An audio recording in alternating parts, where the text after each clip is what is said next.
এই বিলকিস আচার হাত দিবে না কিন্তু, মা একটু আচার দাও না। আমার আচার ফ্রিজে রেখে গেছি, কিছু হলে কিন্তু তোর খবর আছে। আচ্ছা মা যাও। মা তুমি যাও, এই অপেক্ষায় ছিলাম, তোমার আচার আমি শেষ করে ফেলবো। ও সেই স্বাদ মনে হয়।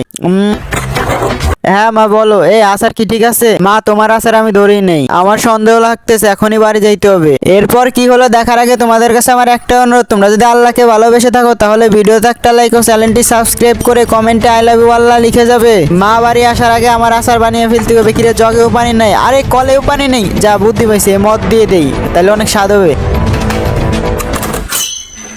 মা আমি সোফা পরিষ্কার করতেছি। এই বিলকিস এদিকে আয়। আমি কি করছি? এই আচার খাইছে কিরা? মা আমি তো কিছু করি নাই তোমার আচার। তাহলে আচার খেয়ে দেখা।